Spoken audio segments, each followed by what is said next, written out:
one moment.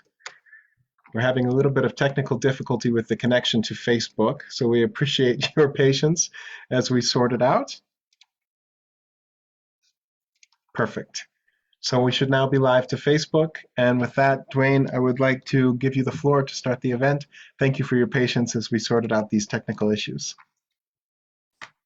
Great. Hi, thank you. Good. We're starting basically on time. This is fantastic. Welcome, everybody. Thank you all for joining us for the launch of the latest edition of the Indigenous World. My name is Dwayne Mamo, and I'm the communications manager for GIA, and also the general editor of the book. Today's a very exciting day. As with many events over the last couple of years, this event is also virtual, but we're happy to once again be able to present this book in connection with the UN Permanent Forum on Indigenous Issues. And as of today, the Indigenous World 2022 is available online for free download on our website, IWGIA.org. That's IWGIA.org. And it's available in both English and Spanish. And as David said, we're also happy to be able to provide interpretation today in Spanish and French, so as many people can join us. Before continuing, I wanted to introduce ourselves, IWGIA, the International Work Group for Indigenous Affairs. We're a non-governmental human rights organization based in Copenhagen, Denmark, and we promote the recognition, respect, and implementation of Indigenous peoples' rights. And we've supported our partners in this fight for more than 50 years, beginning in 1968. And we do our work through a global network of Indigenous peoples organizations and international human rights bodies. Today, we're celebrating the launch of the 36th edition of the Indigenous World. We've been publishing this unique book for 36 consecutive years, beginning in 1986. And before going into the book, I'd like to say that we wouldn't be able to produce this one-of-a-kind documentation tool year after year if it wasn't for the broad network of Indigenous and non-Indigenous authors who voluntarily document and report on the situation of Indigenous peoples' rights. And I'd like to take the time to thank these amazing contributors. Some of you are here with us today as speakers and also in the audience for their dedicated and committed work. And we're proud to say that over 120 authors have contributed to this year's edition. So it's quite an amazing feat. And I'd also like to say that we wouldn't be able to produce this book without the consistent financial support of the Danish Ministry of Foreign Affairs, which has supported the production of this book for quite a long time. So thanks to you as well. So back to the book. This edition, the 2022 edition, is comprised of 81 different reports. 60 of them are regional and country reports, and the other 21 are reports on various international processes, mechanisms, and initiatives. And as best as possible, we aim to make this book as comprehensive as we can, but unfortunately, it's not always possible to find authors for every country or process. But we hope this book, over nearly 4 decades now, shows a consistent picture of the situation of Indigenous peoples year on year over time. The book serves to document and report on the developments Indigenous peoples have experienced throughout 2021. And it's our intent that this book and the information in it is used as a documentation tool and as an inspiration to promote, protect, and defend the rights of Indigenous peoples, their struggles, worldview, and resilience. Every year, over and above this annual review, we also choose an editorial focus. For this year's edition, the focus is on the contribution and situation of Indigenous women and their rights around the world. And many of the reports in this book focus in full or in part on this important topic. And while we've chosen to focus on Indigenous women specifically for this year's edition, we do encourage the inclusion of this analysis in every edition because reporting on their lives and the implementation of their rights is imperative, essential, and crucial to reporting on the world of Indigenous peoples and society as a whole. We'd like to thank our speakers today who will be sharing their thoughts on the situation of Indigenous peoples, as well as their experiences as Indigenous women and leaders. So that's a brief introduction of today's event and the book, but I'd like to hand over now to our Executive Director, Catherine Wessendorf, who will speak more about the content of the book. over to you. Thank you very much, Dwayne. And it's really, truly a pleasure to be here with all of you and to once again be able to present our yearbook, The Indigenous World 2022. As Dwayne said, this edition of the book focuses on Indigenous women, and there are many reasons for why we have chosen to give this special attention and to compile a yearbook with a special focus in all articles on the situation of Indigenous women. As the world is grappled with the COVID-19 pandemic throughout 2021, Indigenous peoples continue to respond to the pandemic in innovative ways, while also contending with the daily discrimination they continuously face. In fact, the pandemic has exposed and aggravated the many pre-existing inequalities, as noted by the UN Permanent Forum on Indigenous Issues in its 20th session last year. The forum went further to note that this inequality was especially significant for Indigenous women and girls, who are now even further left behind. Indigenous women are strong and powerful leaders and stand on the front line of protests to defend their lands and territories. This is also well documented in this issue of the Indigenous World. However, the reality also remains that they are massively underrepresented, disproportionately negatively affected by the decisions made on their behalf, and they all too frequently the victims of violence and sexual assaults. Just recently, in its conclusions from the 66th meeting, which was in 2022, the Commission on the Status of Women recognized that Indigenous women and girls, regardless of age, often face violence, discrimination, exclusion, and higher rates of poverty, limited access to healthcare services, information and communication technology, infrastructure, financial services, education, and employment for women, while also recognizing their cultural, social, economic, and political contributions to climate change mitigation and adaptation, disaster preparedness, response and management, and environmental conservation and management. Indigenous peoples all over the world face systemic discrimination rooted in persistent racism, as well as past and present colonialism. Many Indigenous communities have been forcefully relocated, lands have been taken away, forests have been destroyed, mountains have been mined, and valleys have been dammed and flooded. Children have been taken away to boarding schools, living and dying under terrible and destructive circumstances in the name of assimilation, or they are forced into schools where none of their languages are spoken and none of their knowledge and values are taught and practiced. Racism and the systemic discrimination that is at the basis of the situation of Indigenous peoples also leads to violence against Indigenous women, often with impunity. The countless murdered and missing Indigenous women in Canada, or the countless unreported and unrecorded rape cases against Indigenous women by settlers, military, police, workers from outside, or tourists are brutal examples of this. Indeed, Indigenous women and girls are significantly more likely to be victims of different forms of sexual violence and more likely to experience rape than non-Indigenous women and girls. Violence against Indigenous women and girls also occurs during armed conflicts and militarization of their territories and in relation to development and extractive projects. In some cases, this form of violence is politically motivated. The militarization of Indigenous lands has exposed Indigenous women to rape by military forces, forced prostitution, and sexual slavery, and it also makes them particularly exposed to forced labor and trafficking. Indigenous women and girls worldwide who leave their families and communities fleeing difficult socioeconomic conditions or armed conflicts are highly vulnerable to trafficking, including severe economic and sexual exploitation and sexual violence.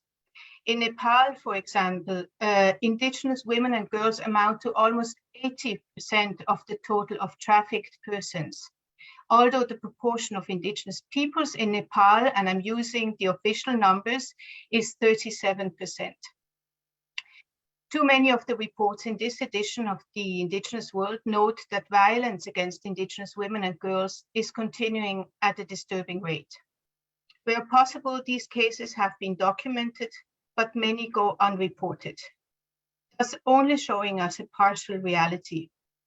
In Bangladesh, for example, 42 cases of violence against Indigenous women and girls were documented in 2021 by a human rights organization. Some 60% of the alleged perpetrators were never arrested. In some cases, reports have shown that such violence increased in 2021 during the pandemic. In Botswana, Cambodia, Zimbabwe, cases of rape and domestic abuse increased, causing several NGOs to call for greater attention to women's rights. Additionally, Indigenous women leaders and human rights organizations working for the defense of Indigenous women's rights are frequently targets of intimidation, threats, and attacks on their life. They face criminalization on the basis of false allegations, are subjected to unfounded criminal proceedings, as well as to imprisonment in order to demoralize them, paralyze their human rights defense work, and delegitimize their causes. The combination of this pattern of violence against human rights defenders and the multiple and intersecting forms of discrimination faced by Indigenous women creates conditions that facilitate and perpetuate violence against Indigenous women. Although Indigenous women and girls face enormous challenges, they are active change agents and important leaders in the movement and struggle for the rights of Indigenous peoples. Indigenous women worldwide have built a movement and insisted on taking the space to raise their issues within the broader Indigenous peoples movement, as well as within the broader women's rights movement. They have resiliently pushed their messages in various spaces at all levels, from the family and grassroots level to the global arena, because they have specific priorities they need everyone to pay attention to and address. To mention some of the examples that we can find in this edition of the Indigenous World, Indigenous women in Argentina organized a huge nationwide march in 2021 to raise awareness of their struggle for self-determination as a people, for their lands and their bodies. Bennett women in Uganda also used their power of protest to call attention to the brutal attacks their people have suffered. In the Philippines, where large infrastructure projects continue apace, Indigenous women protested against dam constructions and non-compliance with free, prior, and informed consent.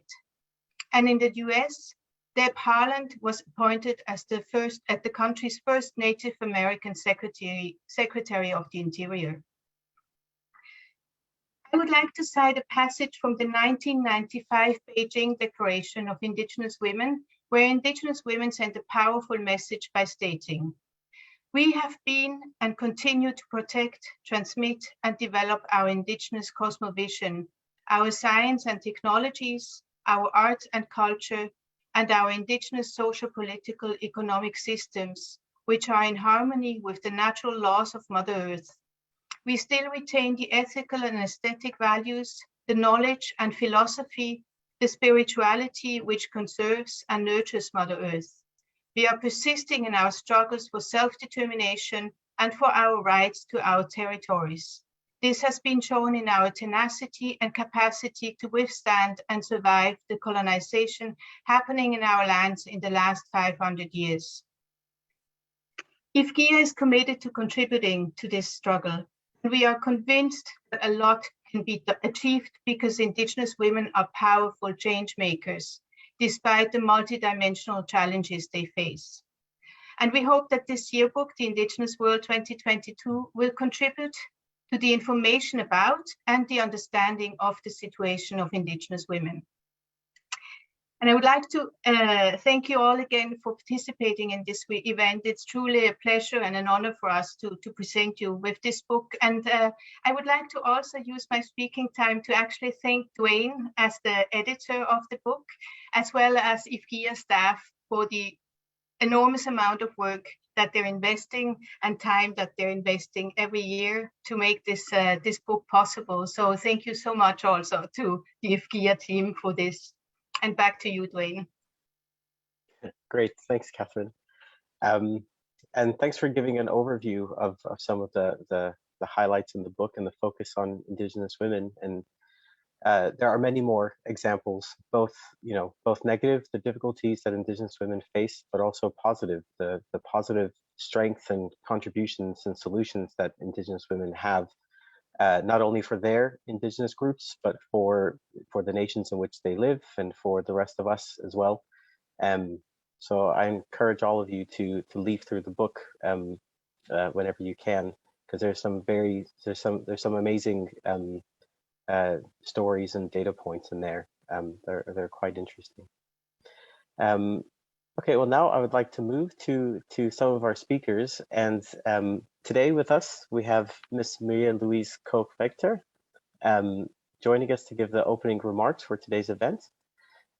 Ms. Vector is the Ambassador and Deputy Permanent Representative to the United Nations in New York and has been since August 1st, 2019.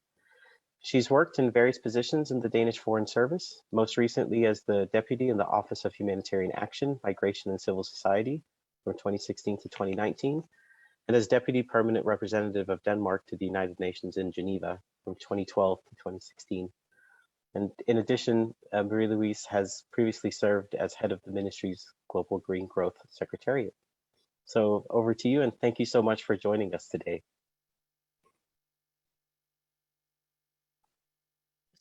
Thank you so much, Dwayne, and also Catherine for the introduction. It's really a pleasure for me to be with you today. I have been following the work of IWGIA sort of on and off in my career for more than 20 years. So it's a real pleasure for me to be here and see that there are some things that last, including the launch of this important publication. Before I go to the publication, let me just start by just acknowledging the work that has gone into this year's permanent forum and say two words about that. You know, probably all of you, that the UN Charter, the Bible that we work from here in the UN, it starts with the word "we the peoples." But frankly, often when we go around meetings here in the UN, it often feels like it's we the states or we the governments. But there's one meeting where one cannot be mistaken that the UN is also formed by people and peoples, and that is during the permanent forum. So therefore, it's always a meeting that we really look forward to with anticipation, and even if the topics that we are discussing there are serious and often very difficult. But it is very, very good to have you back in New York, to be able to meet in person once again, and to see the representation of so many different indigenous peoples and organizations in the UN headquarters. We, from the Danish side, we're very happy to be represented by colleagues both from Copenhagen and from Greenland at this year's forum. And the forum really holds a very special place for the Kingdom of Denmark. It's a unique platform for the indigenous peoples of the world to come together, to exchange experience, to discuss progress and challenges, and also to be seen and heard by the world, and to speak truth to power, and to hold stakeholders and not least states accountable. Now, turning to the launch for the 36th time of this year's Indigenous World report, which the government of Denmark is very, very proud to support. And for an old timer like me, it's really a joy to have a sort of a solid publication in my hand, and not just a link to a web page. Now, why is this publication so important? Well, in many ways, it strikes me that it serves the same purposes as the permanent forum. First, like the permanent forum, it's simply a gold mine of information, and in itself, it's a piece of information sharing. So if you want to know how the rights of indigenous peoples are being progressed in Canada, well, you can go find your Canadian Inuit colleagues in the permanent forum, or you can go to page 550 here in this report and read all about it. And I actually recommend that you do, if you can, do both, but that you read first before you talk to your colleagues. And secondly, like the Permanent Forum, it gives a voice to Indigenous peoples. It does so by the fact that it, as we heard from Dwayne, it's made up from contributions by Indigenous organizations all over the world. We heard that we have over 120 authors for this volume. So it's about also being, as I see it, being seen and heard, and also for that reason, it's good that it's a solid publication that's not so easily overseen or overlooked. Thirdly, like the Permanent Forum, it serves to hold governments accountable. It simply has a disciplinary effects on governments to be monitored, and that goes whether it's through interventions in the Permanent Forum or through a report like this, where your moves are being documented and recorded, published, and disseminated. Fourth, like the Permanent Forum, this report makes us wiser on an important theme every year. It does so with solid documentation and real-life accounts and experiences from Indigenous communities this year on women, as we just heard. And finally, like the Permanent Forum, this report is global in scope, and it has therefore the ability to capture more systemic, or to capture sort of the more systemic and cross-border trends and issues that we risk overlooking if we are not presented with aggregated knowledge like this. So to conclude, we love the Permanent Forum, but when that is over, we still have this handbook. And for us at the Danish mission and at the Danish representations and embassies around the world, this is neither the outcome of the Permanent Forum or this report is something that we just put on the shelf. We try to make this knowledge to take it further in our discussions. For our part here in the multilateral setting in the UN, it really helps us to look for relevant ways to strengthen the language in resolutions, both those regarding Indigenous issues specifically and broader thematic resolutions as well. And it helps us to decide where to focus when we look for relevant ways to keep Indigenous issues high on the agenda in the UN. So that the knowledge that this report provides, it really qualifies our work. It helps us understand the themes and challenges we need to bring forward in our discussions that we have among us as states, between states and with civil society and the UN system. And let me just try to highlight a few examples of we have the resolution on Indigenous Peoples that comes every year in the third committee. Last year, we managed to secure not only one, but two references to Indigenous human rights defenders, and we managed to secure an acknowledgement of states' responsibility to protect the intellectual property rights of Indigenous people. That was an important point. During the 66th Commission on the Status of Women this year, that was under the theme Achieving Gender Equality and the Empowerment of All Women and Girls in the Context of Climate Change, Environmental and Disaster Risk Reduction Policies and Program. Very long title, very UN.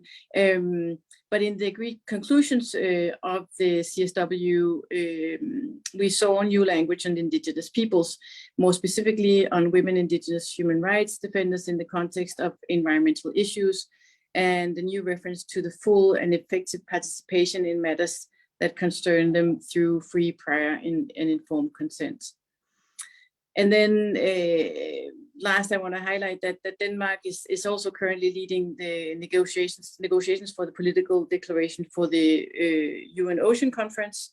And also here, we recognize the important role of Indigenous and traditional knowledge and innovation and practices held by Indigenous communities for ensuring the health, productivity, and sustainable use of the oceans, and thus the future for all of us, really. So we are moving in small steps, but we genuinely do believe that all these small steps contribute to a greater awareness and consideration of the plight and the rights and the challenges and the potential that lies in the indigenous communities and peoples around the world. So we couldn't do this without all the inputs we get from indigenous organizations. So thank you very much for that, all of you. Now, as for the theme of this year's report, I think I'll skip over it a little briefly, because I think Catherine really comprehensively told us about it, and really sort of highlighted the multiple and intersecting forms of discriminations that the Indigenous women are faced with.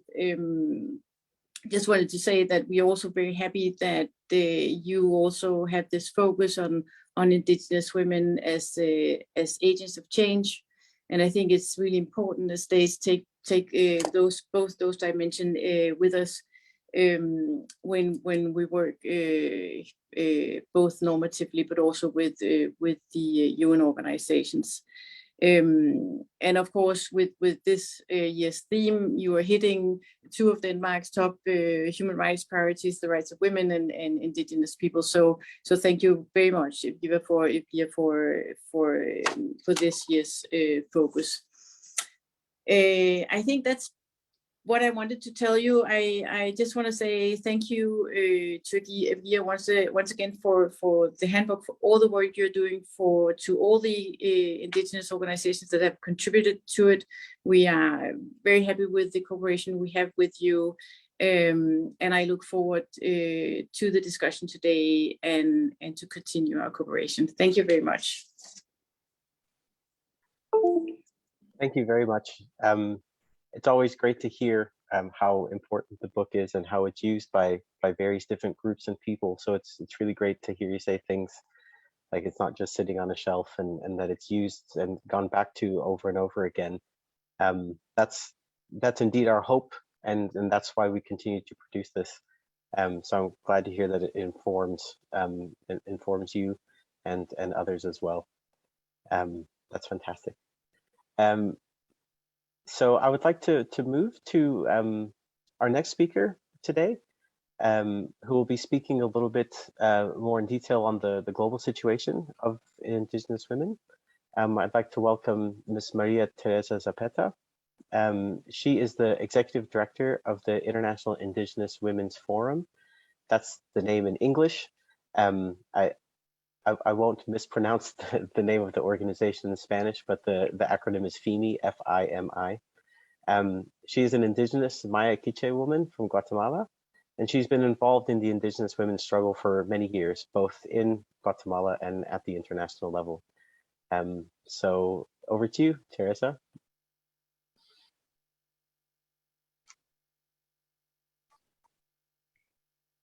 Gracias,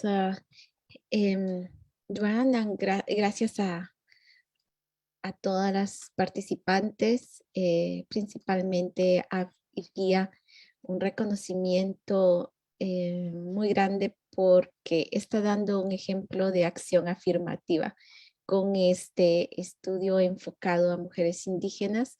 Nosotras siempre hemos dicho desde los distintos espacios que es importante tener acciones afirmativas, decisiones afirmativas para la equidad, porque somos diversas y estamos en un universo tan amplio donde es necesario detenerse y poder enfocarse a estos sectores dentro del gran movimiento que están en esa cadena de la discriminación, del racismo, de la violencia sin condiciones mucho más desiguales. Así que honramos este esfuerzo y es un ejemplo para otras iniciativas que sí se puede en el marco de lo global, en el marco de lo general, también hacer paradas y dedicar ediciones como estas, en este caso a mujeres indígenas, quizá en otro momento a jóvenes, si es que ya se hizo, a personas con discapacidad, o sea, hay gran diversidad a lo interno. Entonces,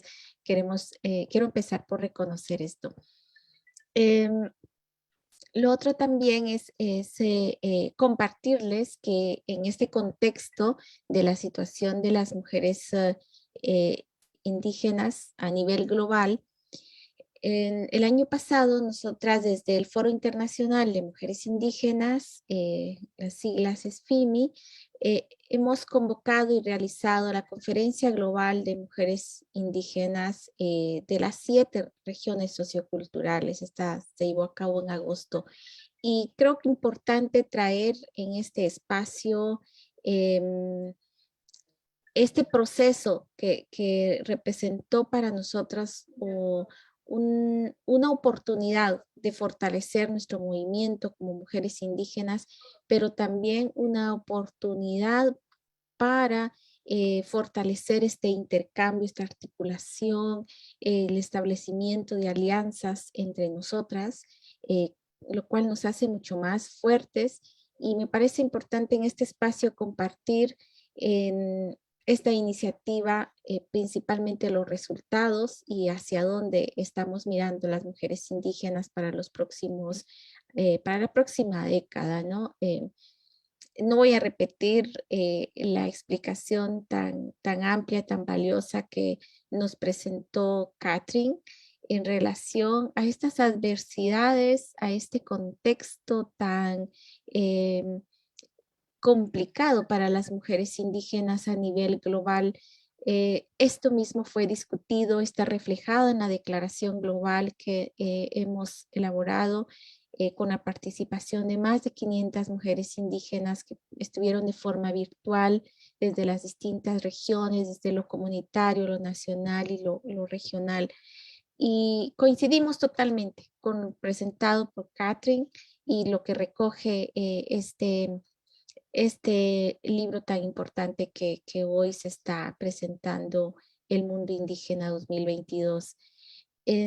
Así que quiero quizá resaltar más bien algunos elementos que me parece necesario seguir empujando, empezar por ese reconocimiento que a lo interno de los pueblos indígenas también somos diversos.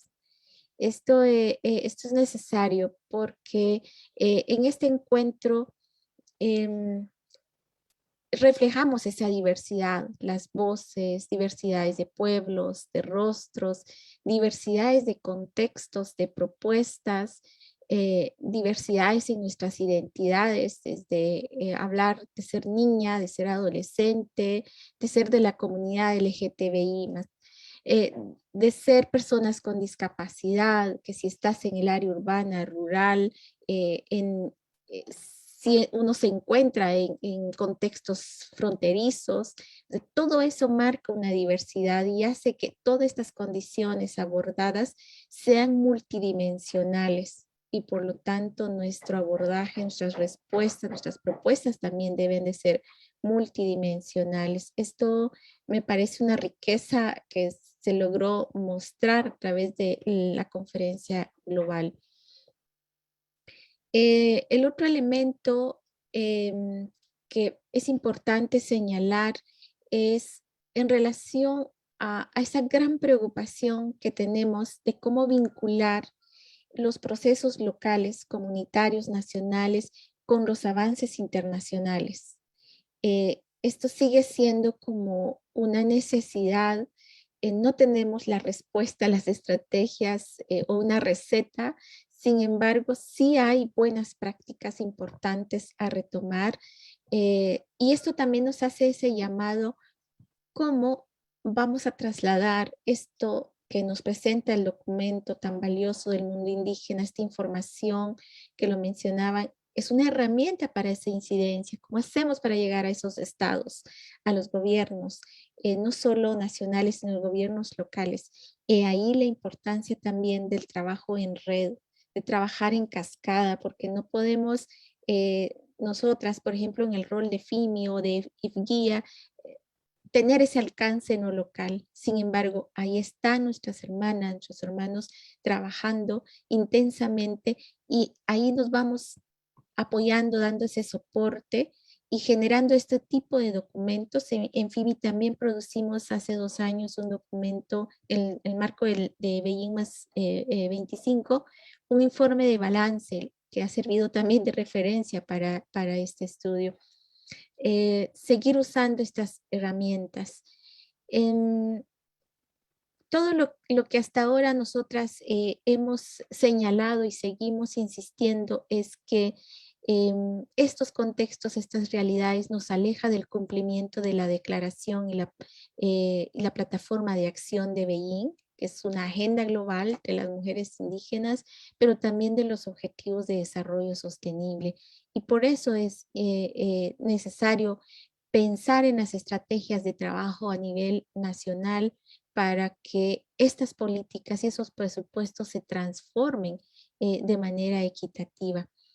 Los planteamientos de la conferencia global y de lo que estamos empujando a nivel global desde las distintas regiones también está encaminado a la ratificación de los instrumentos internacionales relevantes para las mujeres indígenas por aquellos estados que aún no han ratificado todos, como el Convenio 169 y otros instrumentos.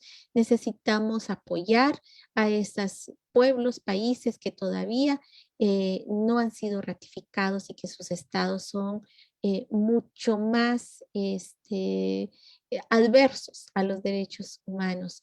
Y igual en los países aparentemente democráticos como en América Latina, que vivimos diferentes formas de dictaduras, sin embargo estas herramientas pueden seguir siendo útiles. Estamos empujando la adopción de la recomendación número 39 ante el Comité de la CEDAW, Comité para la Eliminación de toda forma de discriminación contra la mujer. Esta recomendación está enfocada a los derechos de las mujeres y niñas indígenas, principalmente a considerar y a implementar los derechos colectivos de las mujeres indígenas, el cual no está recogido en esa amplia dimensión en esta convención tan relevante. Y otro de los elementos importantes que hemos puesto sobre la mesa y es parte de nuestra agenda es el acceso al financiamiento y a los recursos económicos. Un ejemplo, el año pasado, ustedes saben, se llevó a cabo el Foro Generación Igualdad, en donde una concertación de distintos estados, iniciativa privada, agencias de las Naciones Unidas, anunciaron la movilización de $40 millones comprometidos para la igualdad de género. Y nos seguimos preguntando dónde está ese dinero, dónde está ese recurso, cómo las mujeres indígenas vamos a accesar a esos recursos. Y parece ser una nebulosa, como un vacío ahí que nada concreto. Entonces sí necesitamos seguir juntando voces e incidir en el ámbito del financiamiento, de la comunidad de donantes, de la filantropía, de las agencias de las Naciones Unidas, a movilizar esos recursos de forma equitativa y también a transformar la forma de trabajar con las mujeres y los pueblos indígenas en el marco del respeto y de la consulta. Definitivamente nos preocupa la violencia continua o las violencias continuas multidimensionales que ya fueron mencionadas en tanto las aquellas que se dan en el día a día como las estructurales, las institucionalizadas a través de la militarización, el despojo de los territorios, siguen siendo de nuestra preocupación, pero a la vez también ya se mencionó, somos las mujeres indígenas quienes estamos en esa línea de frente, protegiendo los recursos, protegiendo los territorios y en esa línea vamos a seguir. Hay buenas prácticas.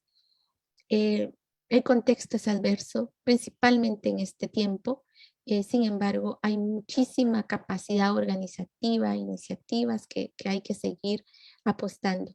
Todo esto que les estoy mencionando está recogida en esa declaración global, la podemos socializar, la pueden accesar por la página web de FIMI y estamos esperanzadas en que alianzas como las que tenemos como con IWGIA y otras entidades sigan siendo un mecanismo de soporte para coadyuvar, para acompañar a la lucha de las mujeres y de los pueblos indígenas en todas las regiones. Me quedo hasta acá para respetar el uso del tiempo, pero con mucho gusto estoy también para las preguntas y comentarios.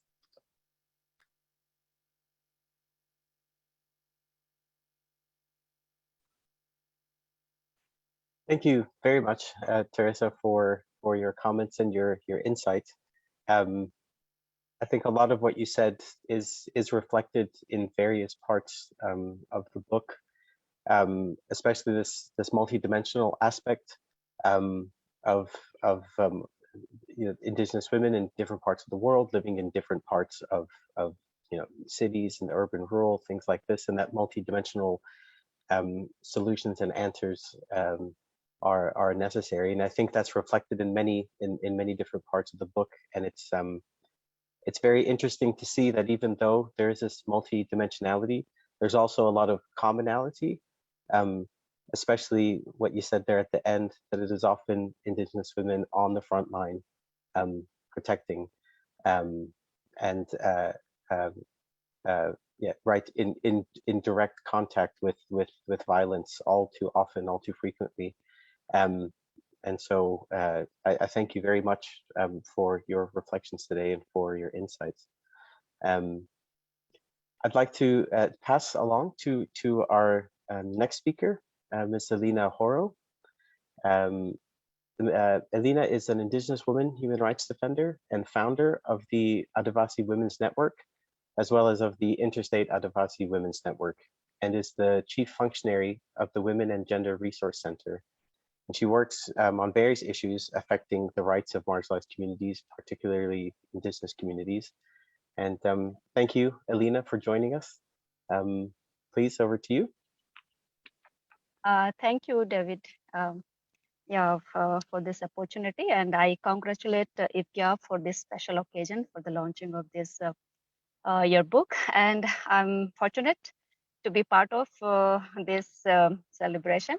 Though I'm traveling, but I'm on the way. I just stop over for a while to share my view. And I think there are so many things when in terms of like from our experiences that how at community level to at individual level, how this violence against Indigenous women is a kind of a process is going through.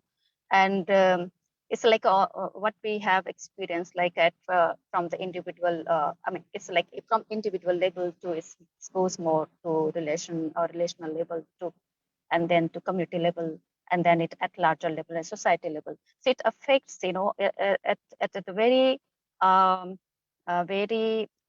ideological level, what we have to. As you asked me to share that, what are those main factors that influence, So these are like the very primarily factors which I think at ideological level, what we have a kind of a patriarchal and hierarchical ideologies or a mindset, which really influence and reflects and shape our, or impact in our daily life in terms of how we, treat other being or nature or even where we live. So those are the things that, which really impact how we take care of our nature or take care of human beings and everything. That's a ideological level in our mindset, and it reflects in other through our various activities, not just at individual levels, but it reflects in at various levels. And then second important factors, what I see that which is unequal or power imbalance, unequal share of power within the community or within the family, and it affects, at larger level also. Because as we know that where the communities who values women's and other genders participation more, and respect or encourage their representation at every level, there we find less economic, social, or political differences, in power relationship and between different genders or different category of people within the community. And this lowers or lessen the impact of violence against women and other gender. And that is also kind of an imbalance of overall. If you see, if there is imbalance of power relationship, then it's will impact in different levels. And the third factor, as generally we consider as like our access and control over resources, which generally impacts our opportunities. I mean, like economic opportunities, social securities, what we avail, and also control over like resources, or particularly in terms of women, like properties, and yeah, and these things really impacts our uh, other areas of what is it, livelihoods or opportunities, which really strengthen the you know uh, the other confidence level or other opportunities where women, they get more like negotiation skills or power to prevent various forms of violence against women. And which generally result, at different level uh, through different issues what we generally face, like migration and trafficking, which is very rampant, because of all this, not just at community level, but at a larger level also, and which affects at individual level also, and again, it affects at community level also. For example, if our women at community level now, they are not I mean, they can access, but they cannot control over the resources, and that's in most of the Asian communities. We have this very common understanding, because being a patriarchal communities, we women, they have less uh, you know access and control over resources, and that really impacts in their individual level, as well as that affects at community level also. So I think these are the main factors which really impacts in general. But again, there are other issues, like we consider as like when our collective rights, like our land rights and land, water, and forest, or natural resources, if that are not protected, or that are in threat, like land grabs are very rampant in India, and in many of our, most of the indigenous communities, they have that. So then it really impacts the whole community, because those are not just like that's a whole identity, whole uh, indigenous communities are very much like dependent on uh, natural resources. So when these are uh, their rights are violated, like their lands are grabbed, forests are, degraded, and their rights are not given, related with forest and lands, then it's really impact not just community, but it ultimately impact women and whole lives of the indigenous communities, all men, women, elder, children, uh, all are affected, badly.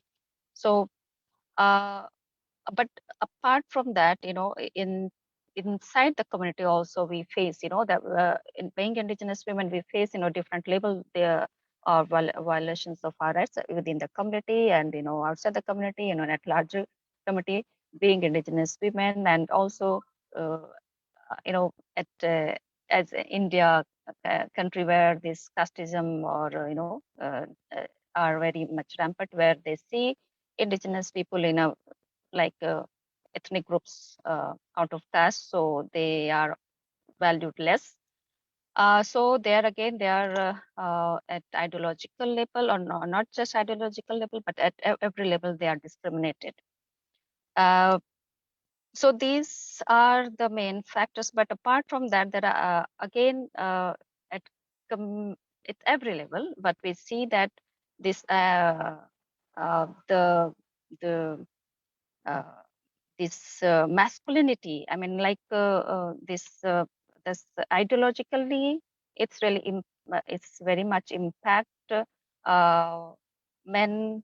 Like there are so many cases. Like every day we hear in our newspaper, minimum one cases will be there. I mean, it's more than one cases, but at least one or few cases will be there where Indigenous women's rights are violated. Either they are sexually violated, harassment, or of witch hunt, or domestic violence, or trafficking. Like this type of cases we hear. So those are really something make us to think why this happened to Indigenous women. You know, most often in most of the Indigenous communities. So the root cause, we really have to think that how our communities, how ideological label we consider other gender or women, how we respect them, how we consider them, you know. So this, the masculinity, the effect of masculinity is very much like at community level to, you know, larger level, where women are considered as secondary citizen, you know, and men, they control most of the like women's labor or their uh, uh, sexuality and the body. So that has again a different impact, not just at community level, but it's at very larger level. It has impact in the community. So the social norms, which are very patriarchal, and men, the patriarchal thoughts are very much, you know, dominant in communities, has very negative impact, you know, and that has again uh, to control not just women, but it's like whole, you know, the other genders.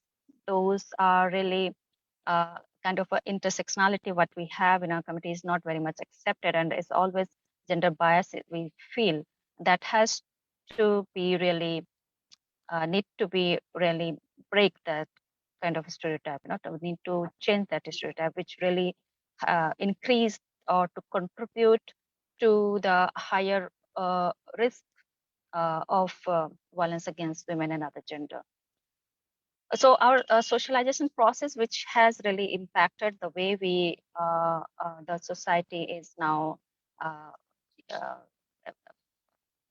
practicing this gender insensitivity or a kind of inequality or discrimination, has to be really uh, uh, like we have to identify and analyze and need to break those norms, you know, to bring the change or to reduce or to prevent the discrimination against Indigenous women.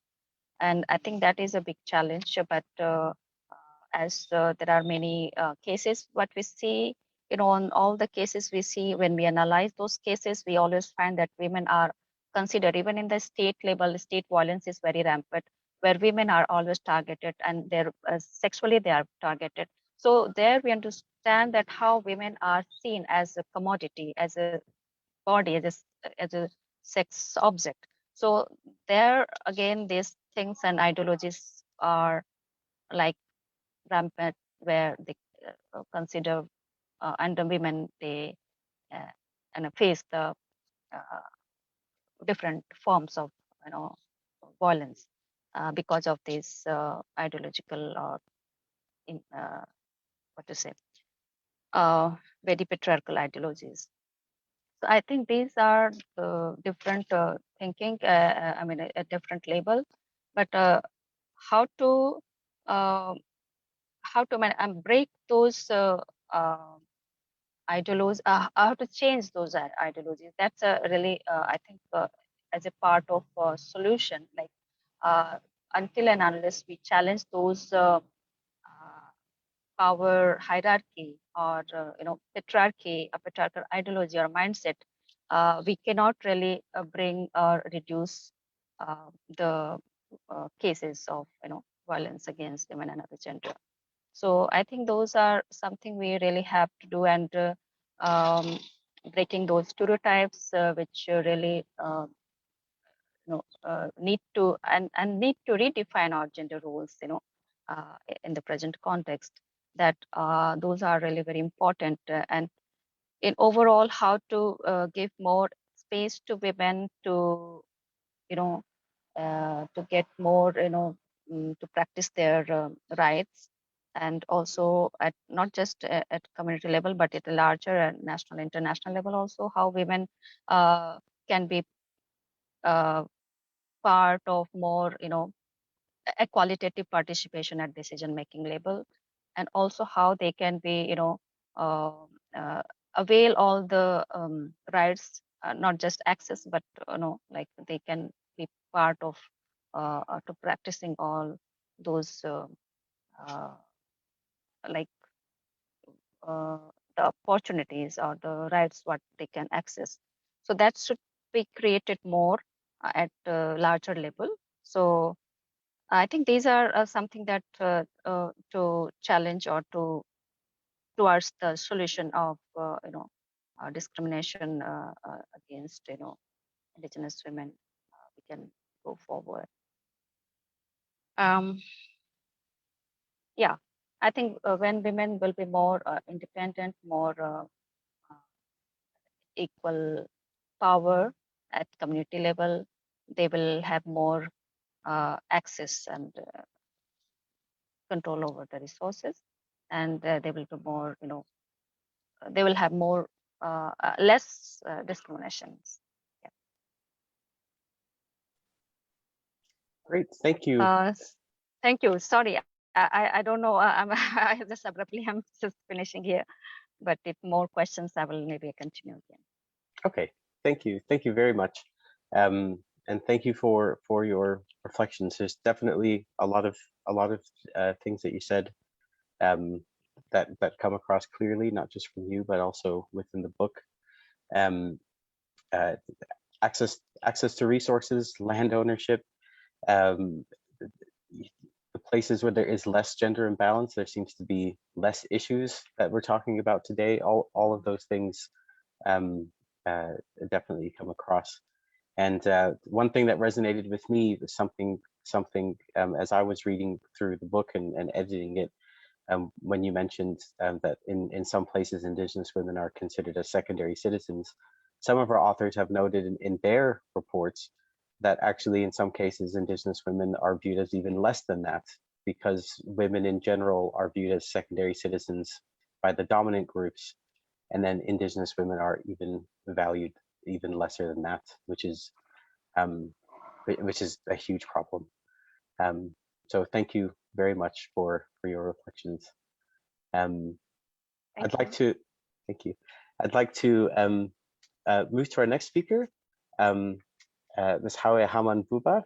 Thank you for joining us today. Hawe is the Commissioner for the Human Rights Commissioner for Human Rights at the Cameroon Human Rights Commission, and she's an expert member of the Working Group on Indigenous Populations and Communities and Minorities in Africa of the African Commission on Human and Peoples' Rights, as well as the Executive President of the African Indigenous Women Organization, Central African Network. So thank you for joining us today and for giving us your perspectives on Indigenous women in your area. Thank you. Thanks, Dwayne. It's my pleasure to be participating in the event, the launching event of the Indigenous World. Good evening to everyone, Catherine, David, Teresa. Thanks for inviting me. So I will be talking about the situation of Indigenous women in Africa. And I will be dwelling more on pastoralist communities, which I am more versed in. Just to say that the situation of Indigenous women in Africa is not very different from the situation of Indigenous women all over the world. Indigenous women in Africa are faced with challenges from within their communities and also from other communities, the dominant communities. Their societies are patriarchal societies and project more centered gender roles than that of women. They are disadvantaged in property ownership, particularly in participating in decision-making processes. They don't participate in decision-making processes. It is their societies are men-dominating. Women are expected to stay at home and cater for the homes and cater for the children. That is the role that is attributed to women. They don't have equal rights and access to resources and privileges like that of the boys. And they stand a high risk of also being repudiated because of their reproductive capacity. If a woman gives birth to a boy, to only boys, because they also have a high rate of reproduction. If they give birth to only boys, they are likely going to be repudiated, or the man is going to take other women because they will attribute the fact that a woman gives birth to a boy as her own. It is from her. It is of her making, not of the man. So they won't even imagine that maybe it is from the man. It is a biological issue. So the woman will either have other women mates who will be brought in. And obviously polygamy is even entertained, well entertained, because the men always have a reason to say, okay, they are nomads, they are traveling, and if a woman has a baby, she cannot be able to cater for all the children, she cannot be able to cater for the family, so they need another woman who is going to support this woman in catering for the family if she has a baby or if she's pregnant. So they always have this pretext, and they also have some other religious advantages which give them the right maybe to have more than one or up to 4 women. Most of the pastoralists in our own countries here in Central and East West Africa are Muslims, so they have that advantage, which gives them to marry up to 4 women at a time. And so at any time you want to repudiate a woman, you can repudiate a woman so you can get another one. You can get up to 20 women in your lifetime, even more than that, by repudiating and getting another one to replace that one. So those are the women are always repudiated, or they are just kept aside and then they get new women. So those are also the kind of situation that women faces because of their reproductive capacities. They also are disadvantaged in terms of education. They feel that investing in women, in girls, in education is not worth, because the girl is going to get married at very early age, maybe at the age of 13, 12, and she will belong to another family. So they don't find it necessary to invest so much in a girl. And even if the girl they send the girl to school, she will, at the age of 13, 14, immediately her breast starts growing, she will be taken out of school because they are scared of her having, an unwanted pregnancy. So they will always withdraw her from school and give her out to marriage. And most of the time it is arranged marriages, forceful marriages. It is not a decision of the girl, it is the decision mostly of the father. And also sometimes mothers also participate in such decisions. And most of the time also in these communities, especially the pastoralist communities, they betroth their children, the babies. When girls are still babies, they can be betrothed to a boy, maybe from the same clan, from maybe a cousin, a far off cousin, when the girl is still small. I myself, I was also betrothed when I was maybe around 10 years to a cousin of mine whom I didn't even know. So one day when I came back from school, I found out there was a ceremony in our home, and they were celebrating my betrothal. So I was really, I was so shocked, and I was going to school at that time. So Unfortunately, we had some neighbors who came. The children were going to the same school like me. So when this boy saw and heard that it was my betrothal, he went and spread all this information in school, and I was really having difficulties. So I was so ashamed. I was so ashamed. So at the end of the day, when I refused the marriage, I was bent on my education. When I got to the university and the family saw that I was not going to get married to their son, they came and claimed back their cow, the cattle that the cow that they slaughtered for the betrothal. And my father had to give back that cow to them. So betrothals are also something that are very, very common. And in the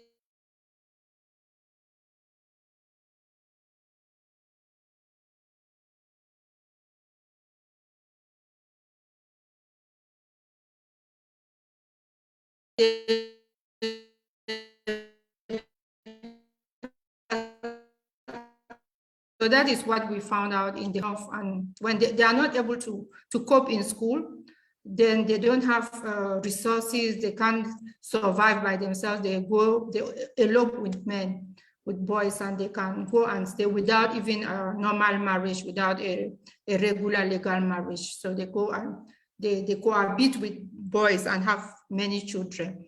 And most of the time there is a lot of violence also in this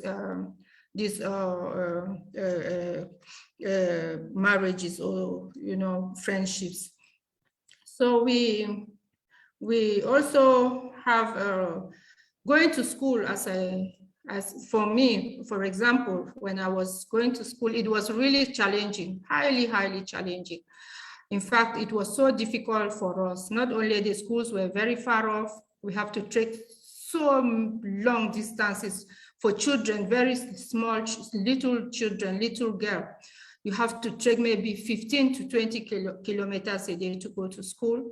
You are not equipped, you don't have shoes, you don't have even a school bag, you don't have a raincoat. And at that time, we had a lot of heavy rains. At that time, the climate was at its best. So you have very heavy rainfalls. And all that we had to go through those challenges. You don't have food, you go to school, you spend the whole day, you don't eat. So it was difficult for many children to go to school. Many children would drop out. But for me, fortunately, my father was very strict, and he had been advised by some Europeans, by some colonial masters, that school was very important, very pertinent. So he insisted. He was in fact, if everybody ran away from school, all the pastoralists run and go away because they were beaten by a teacher, but we were going to stay in school, I and my siblings. We didn't have the choice. We couldn't go home, because if we go back home, our father is not going to leave us. He's surely going to batter us a lot. So we stayed in school, and we were among those who graduated from school, and we were among those who reached to the university level. So school is very challenging. The girls don't have sanitary towels, which makes them most of the time to stay at home if they have their menstrual period. So those were the kind of challenges. You don't have shoes during dry season. During the rainy season, you are walking barefoot. You don't have a raincoat. You don't carry your books with you, because you have to keep your books in school. If you don't keep your books in school, the books are going to get wet and you will not have books. So we depended only on the classes that we are given in class. And we were helped also by the teachers. The teachers who are not from our community, the community, they were very encouraging. They loved us and they supported us. So they followed us up, and they also gave us extra classes. So those are the kind of challenges that Indigenous girls will face. We also have the challenges of the early marriages. I've already mentioned it before. Most of the time, they will send out these children.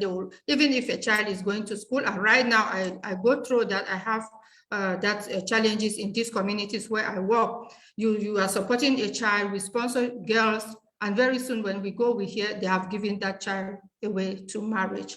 So just to say that the girls are also exposed to domestic chores, fetching of water, preparation of food, and then they also take care of animals, maybe small ruminants, and also they have climate challenges. The pastures have degraded, and they have to go further to graze cattle, which gives them more burden. And there is also a lot of encroachment on land by farmers. So this also impacts a lot on women. They spend more time grazing far away, searching for water, gathering wood for fuel, further away from home. So, and then so the men, most of the men also go to the cities to look for alternative employment. So they abandon the women with the children, and so the women's burden is increased.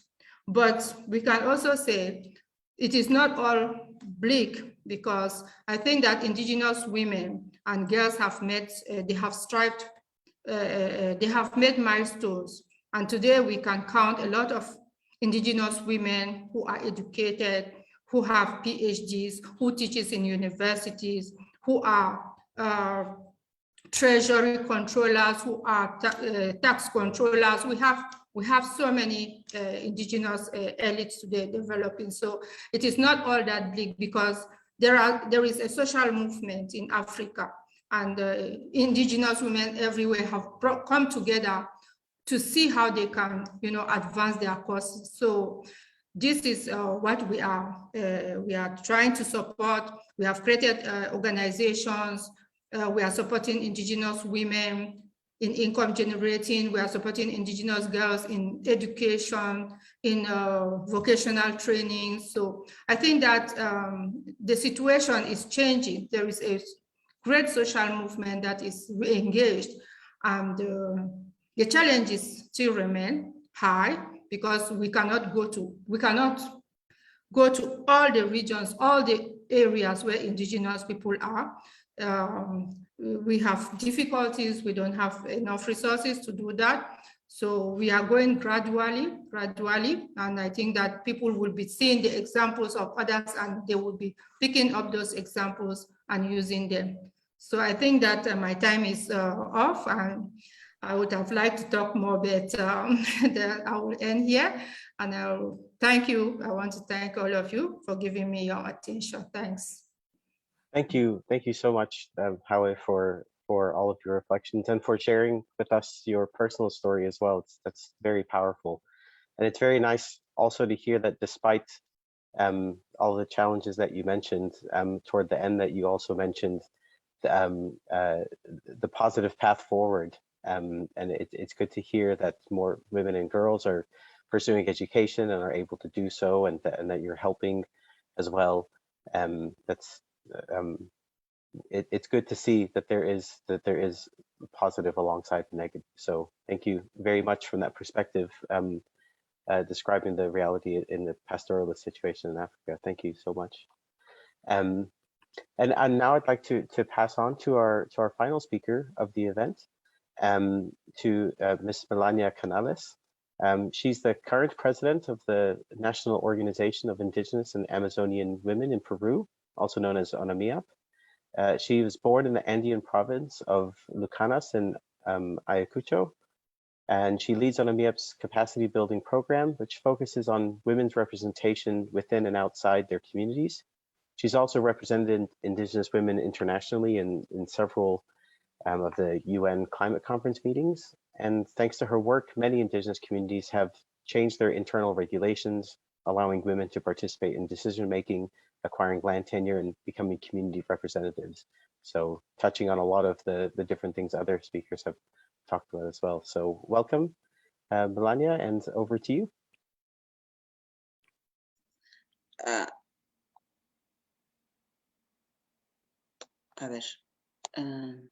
Bueno, alimpunchao kachum, la palayquichita, chalao piliu tarico junata.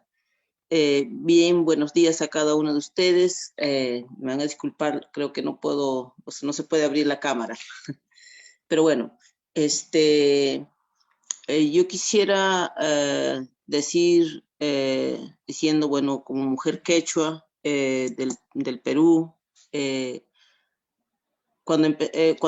justamente cuando se presenta estos libros, ¿no? Y cuando hablan de las mujeres indígenas, yo me pongo a pensar justamente en las múltiples violencias que vivimos las mujeres indígenas. Múltiples violencias, decimos. Uno es cuando hablamos, por ejemplo, de la violencia machista. Y esta violencia machista muchas veces está normalizada. Se ve algo normal. Y esto se vive dentro de las comunidades, ¿no? Y es por eso que muchas mujeres también no están visibles en esos espacios de las propias comunidades, no están visibles en los espacios más grandes, las mujeres indígenas, ¿no? En los espacios de poder de decisión. Y justamente cuando hablamos del machismo, esto se ejerce con la violencia física, la violencia psicológica, las violencias sexuales. Y creo que algunas compañeras también que se parecen mucho, ¿no? De otros continentes, que tiene que ver justamente también con esos matrimonios a menores de edad. Y tenemos pues ahí que seguir, como se dice, remando las mujeres indígenas. Asimismo, hablamos de la violencia racista. Esta violencia racista que nos estigmatiza a las mujeres indígenas como si fuéramos algo menos, que somos menos, que no sabemos, que no conocemos. Y de esta manera también se presenta en medios de programas, ¿no? Programas que van estigmatizando como si, claro, es algo subjetivo, pero como que las mujeres son feas, ¿no? Entonces, todo esto se va visibilizando por esta violencia racista. Y esta violencia racista también está o se ejerce en los espacios donde brindan servicios públicos de educación, salud, ¿no? Y ahí tú o la mujer indígena recibe pues malos tratos, recibe algunos cuestionamientos y pues simplemente por hablar diferente, porque dice no puedes hablar tu idioma si no tienes que hablar en el castellano, o por vestirte distinto, ¿no? O porque la mujer indígena aguanta los dolores. Eso te dice en los servicios de salud. Y creo que esto se aparece también, estas situaciones que vivimos las mujeres es a nivel de todo el mundo, ¿no? Y un tema también, cuando hablamos de la violencia, hablamos de la violencia colonialista. Esa violencia colonialista, cuando siempre te dicen que tú no puedes, o lo que yo pienso es mejor que tu pensamiento, ¿no? Tus conocimientos es menos que mis conocimientos. Y muchas veces esto lo vivimos a diario. Lo vivimos a diario en nuestros pueblos, que se van ejerciendo, y esta violencia colonialista suma a la extractivista, ¿no? La extractivista dentro del extractivismo, dentro de nuestros territorios, pues sufrimos mucha violencia. Ahí hay trata de mujeres, ¿no? Entonces, esa trata que justamente no se visibiliza como tal, pero las actividades extractivas traen mucha violencia. Violencia a la madre tierra, violencia a nosotras las mujeres. Y muchas veces se sufre ahí a ocultas, y ni siquiera hay justicia, ni siquiera esto se puede hacer una denuncia clara, porque se quedan ahí. Pero también el extractivismo de nuestros conocimientos.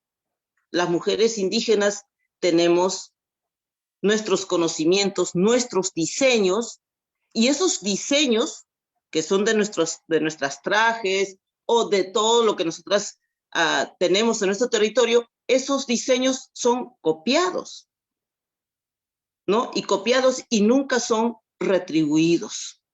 O los conocimientos de las plantas medicinales.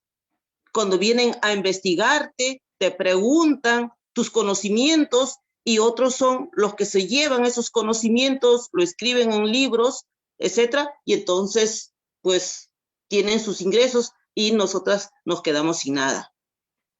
Eso es otra forma de violencia que vivimos las mujeres indígenas, que muy poco se habla sobre esto, ¿no? Asimismo, podemos decir también el cambio climático. En el cambio climático las mujeres sufrimos de manera diferenciada. ¿Quién se dedica a las labores domésticas? Las labores del hogar. Generalmente somos las mujeres. Y tenemos que conseguir el agua que ya no está contaminada, el agua que se ha secado, ¿no? O para la limpieza. Esa es otra, como una recarga de trabajo más, aún más en esta pandemia que se ha aumentado estas situaciones en nuestros pueblos y en nuestras comunidades.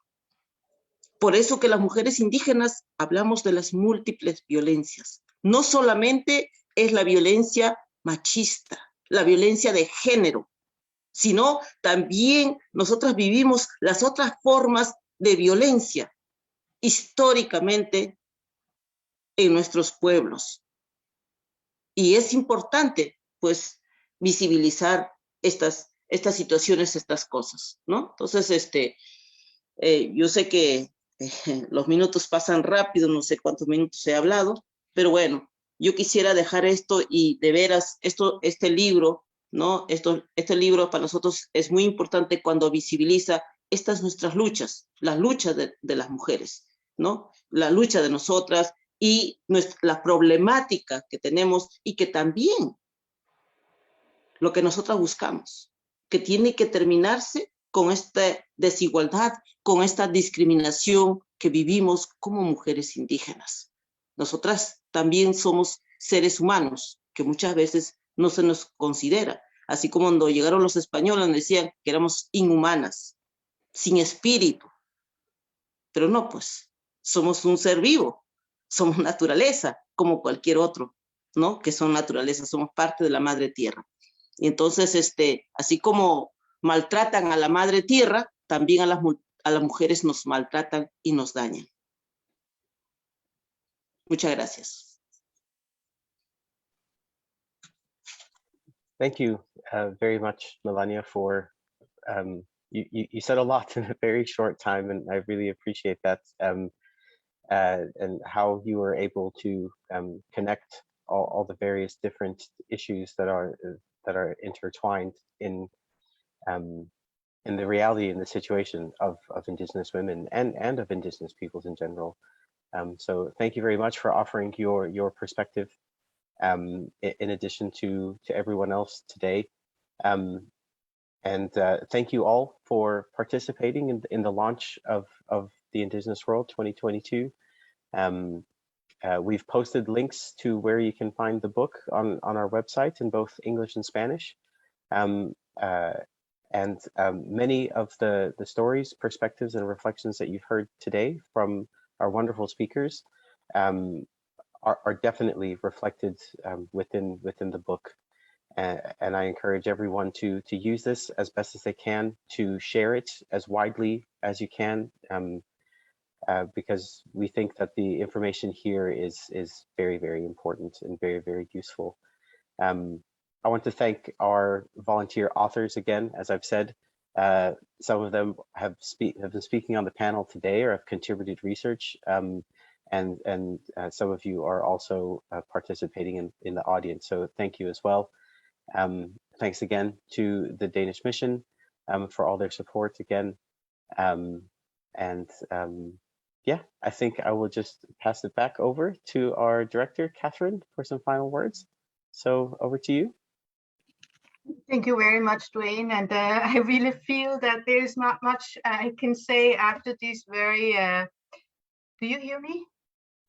Yeah, after these really powerful presentations and testimonies, I just want to really thank the participants in this event for sharing your experiences and your expertise, and for further elaborating on some of the challenges that you face, and but also some of the solutions that that you see.